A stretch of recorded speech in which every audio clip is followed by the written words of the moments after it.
It was their 12th win in 13 games, and it ended Villanova's 4-year run of winning the Big East. Don't tell Jay Wright, although I feel like he probably already knows.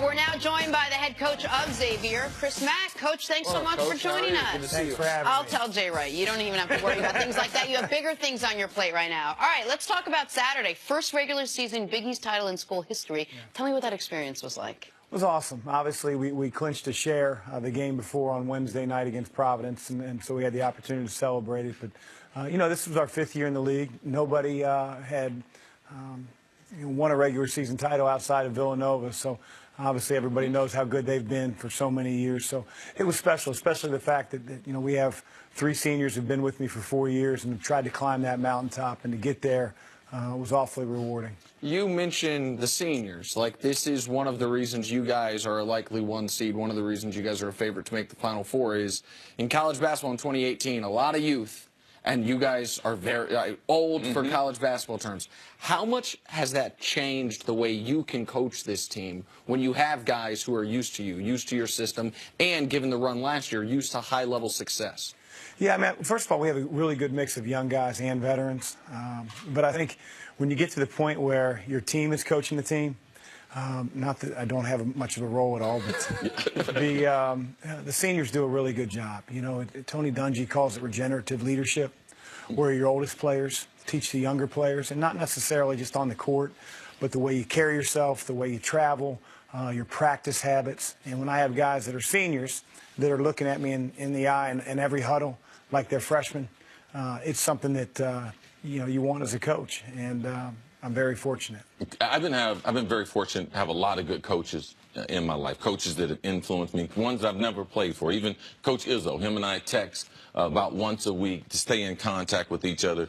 You mentioned Tony Dungy. Who are some of the other coaches that have had an influence on you and what you do at Xavier? Well, I think you're a culmination of everybody that either played for or worked with. Certainly my high school coach, the late Dick Burning, was a guy that, you know, always kept it about family. And, you know, when practice was over, you know, and you had 3 turnovers, you know, he wasn't up your tail, and you felt like you could be in a comfortable space with Coach. You know, Skip Prosser was the first guy that brought me into college coaching, passed away in 2007. He was an assistant when I played at Xavier. And, you know, Coach just had a great way about him. There wasn't a person that met Coach that would have a negative thing to say about him. And then obviously Sean Miller, who I was the assistant for 5 years at Xavier. So also, one more, real quick. You talk about those coaches. You talk about your senior guys, them getting their first title this year.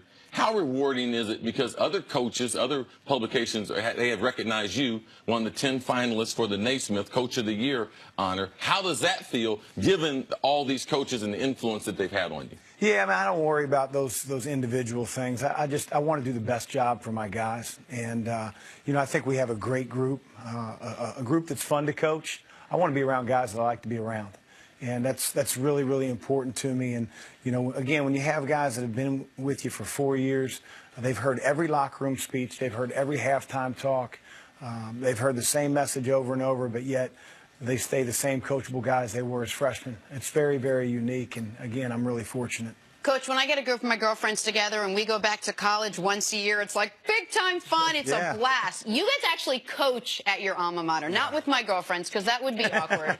What is that? What's that experience like? Just to continue to be around it. It's great. I mean, if you've never been to Xavier, the thing that I would say describes it the best is just community or family. You know, I tell people all the time in recruiting that when they come on campus and you're hosting a high school student with their parents, you tell them, hey, listen, this isn't for everybody. You know, the person that you run into on a Monday, you're going to see them on Tuesday. You know, it's not Big State U where you may not see somebody for a couple months. I mean, so you better treat the janitors right. You better treat the people that open up the loading dock so you can get in the gym and get shots up every single night. And so Xavier's a special place. I want to talk about, obviously, the reason you're in New York City, the Big East tournament. It's very different for you guys going into the tournament, Big East tournament this year than last year. I think it's fair to say last year, had you lost your opening game, you might not end up in the NCAA tournament. You were even, despite winning. Thanks for reminding me. No, it's fun. No, it ended up being great. You guys made a run to the Elite Eight as a team. Nick Wright. He makes plenty of friends. There you go. But if people don't remember Xavier last year, Xavier was an 11 seed going into the tournament. A great story getting to the Elite Eight.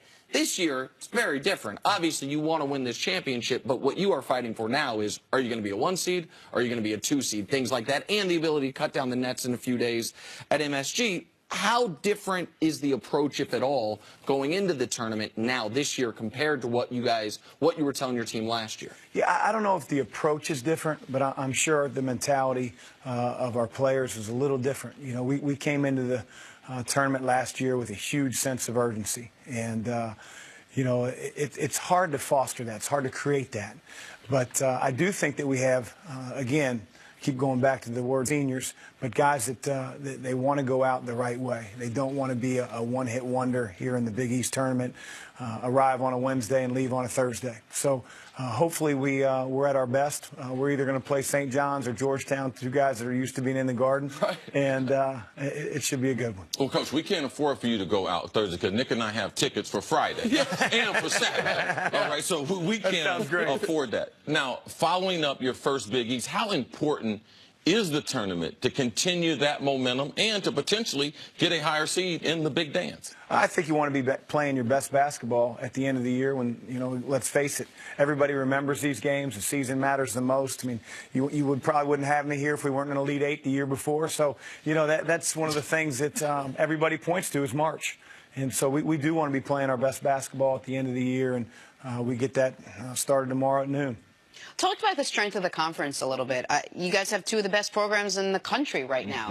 Not the biggest conference, so just a little bit about the competition that you have to face all season long and what a testament it is to where you guys are right now. Well, a year ago we had 7 teams in the NCAA tournament, and I think sometimes they talk about, you know, the ACC and other, you know, other conferences, getting 8, 9. Well, we only have 10 teams in our league, and when you're getting 70% of the teams in the NCAA tournament, it's impressive. It is impressive. Now, I think this year you're probably looking at 6 teams making the tournament. Major disappointment. Yeah. But the other thing I would tell you is I don't think you have to go that far. If you look at the team that finished in 9th place in our league, St. John's, they had a streak where they beat Villanova. They took us down to the wire. They beat Duke. You know, in MSG. If you can take down Villanova and Duke in the same week, it says a lot about your talent level, and I think that's what our league looks like as a whole. Do you think your players are, I know you got to focus on your own games, but you guys, in a tournament environment, you get to see the other teams playing because you're all in the same building.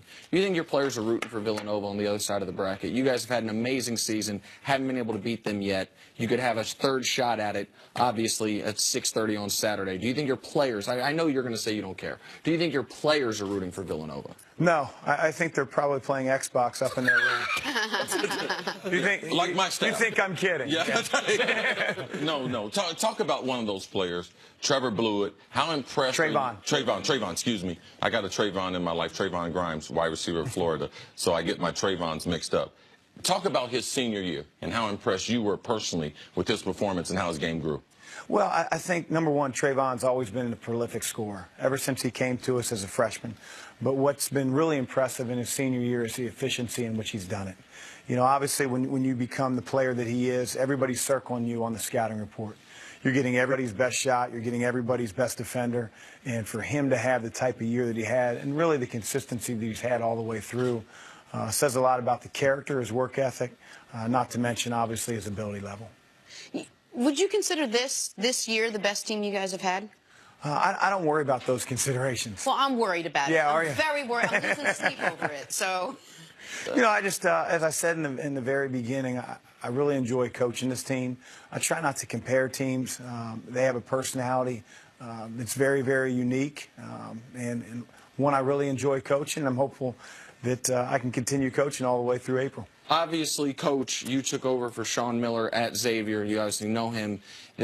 What was your reaction to the ESPN story and then his very vehement denial from a few days ago refuting that story? Well, you know, it's interesting because, you know, it's left a black mark, not only the episode with Sean, but some of the other things that have been going on in college basketball. And, you know, we could probably spend 5-10 minutes here. Obviously, I love Sean to death.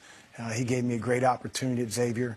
I just wish that the facts would really come out and people could speak accurately on what is the truth. It seems like the story's changed over and over, and I don't see Sean coming out of his shoes like that if there wasn't some merit or some belief on his end that he isn't involved to the level that they've said. When you said everything going around it, how much harder has it made your job, the entire black cloud of this FBI probe around all of college basketball? I know you're not directly involved, but just everything, the recruiting and all the news around the NCAA these last, I don't know, 9 months. Well, it hasn't made my job any more difficult, but I think it has, cast a stain a little bit on college basketball. That, there are a lot of good people in this sport. There are a lot of good coaches that do it the right way, that teach their kids values that go well beyond the basketball court. So, from that standpoint, it's disappointing. Again, I could go on and on. I think agents getting involved with kids when they're 8th graders, 9th graders is a huge part of the problem. And hopefully Mark Emmert and the people that are putting together a think group can make some changes that help all college basketball. Chris Mack, thank you so much for joining us. Thanks for having me. I appreciate it. Good luck in the Big East tournament. We'll see. Thank you. I might put you in uniform. I look good in uniform. Make sure you keep the tops on. This guy could do a 360 back in the day, right? Oh, and if you listen to yeah, way back in the day. You can catch all the action this week on FS1 in the championship game live on Fox. More First Things First after this. Yeah. Ohio's own Chris Mack. I dunked last year. I haven't dunked this year, Coach. Don't do it. At 51. Don't do it.